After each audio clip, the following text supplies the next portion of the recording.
Sa ikawalong araw ng impeachment trial ni Vice President Sara Duterte, sinabi ni NBI Director Melvin Matibag na hindi lang pagbabanta ang ginawa ng pangalawang Pangulo kay Presidente Bongbong Marcos, kundi may plano na talagang patayin si Pangulong Marcos. Inilahad din sa pagdinig o sa paglilitis ang umano'y pattern of violence ng bise. Narito ang political update ni Hannah T.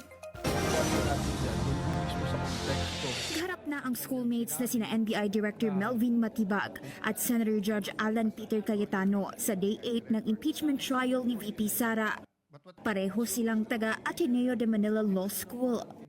Pero hindi sila nagkainitan, di gaya ng paunang World War sa pagitan ng dalawa, bunsod ng investigasyon ng NBI sa 2019 SEA Games, kung saan si Cayetano ang naging chair ng organizing body nito.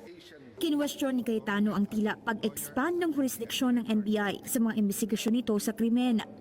Sabi kasi sa NBI Reorganization and Modernization Act, may iilan lang daw na sakop ng krimen ang pwedeng imbestigahan ng ahensya, gaya ng transnational crimes, cybercrimes at iba pa.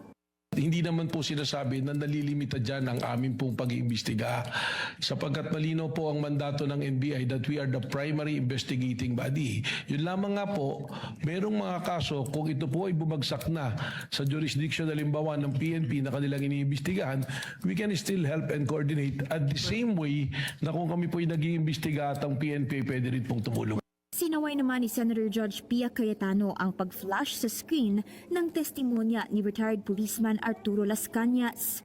Sinabi na rin daw kasi ng defense team ni VP Sara na tila wala naman daw itong maayos na pirma at hindi ito notarized. Do your job and present the proper witness and the proper documentation to do that. Do your job. I'm addressing this, Mr. Presiding Officer, to us as a body. Kasi hindi tama yun. Magdidesisyon tayo, you warn us, pero pinabayaan natin na makita yun. Minamarkahan pa, submarkings. Dating DDS o Davao Death Squad member si Las Cañas at kinonsidera ng NBI ang umano'y salaysay niya para masabing may pattern of violence si VP Sara para planuhin ang umano'y bantang pagpatay laban kay PBBM. Hindi lang kasi banta, kundi plano ng patayin si Pangulong Bongbong Marcos, ayon kay NBI Director Melvin Matibag. Siya na ang huling testigo para sa reklamong pagbabanta ni VP Sara laban kina PBBM, First Lady Liza at dating Speaker Martin Romualdez. Ang tingin nga po namin dito that the threat is serious, active, and continuing doon po sa banta sa ating presidente. At dahil ito ay seryoso, aktibo, at patuloy na umiiral, ay nagiging banta na rin po sa ating pambansang seguridad. Sapagkat anuman pong banta sa seguridad ng ating Pangulo ay banta po sa ating national security. Bumuo ang NBI ng isang special task force para imbestigahan ang threats sa buhay ng Pangulo noong Abril. Bahagi umano ng pattern ng dahas ng bise na kinonsidera ng NBI ay affidavit umano na nakuha nila mula sa isang open source investigation. Yan nga ay kay self-confessed former DDS member Las Cañas. Alegasyon ni Las Cañas na bahagi raw ang bise sa pag-initiate ng Oplan Tukhang sa Davao City nung siya pa ay mayor nito. Inilalarawan po at sinasabi nitong ni Arturo Las Cañas na ang Vice Presidente mismo ay kasama doon sa Oplan Tokhang, isa sa mga arkitekto ng Oplan Tokhang.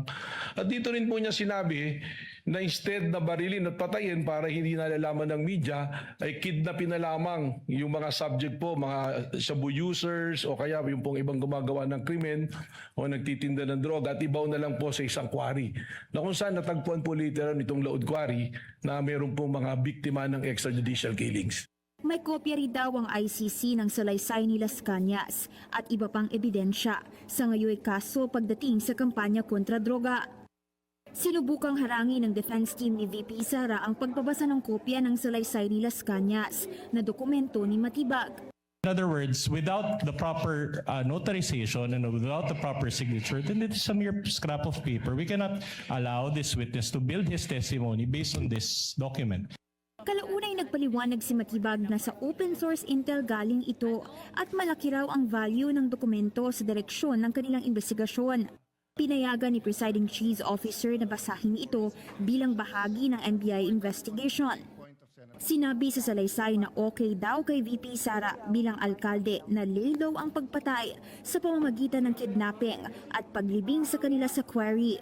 Kabilang din ang isang video mula sa isang Rage Coalition rally noong Abril ang ipinresenta ng House Prosecution kung saan binanggit doon ang pahayag ni Davao City Mayor Baste Duterte laban kay PBBM. Tama na yan. That's okay. Isang ulo lang naman ang kailangan namin. Ang ulo ni Bongbong Marcos! May pagkakatulad daw ang nilalaman ng mga pahayag ng bise sa mga pahayag ng kanyang kapatid sa nasabing rally.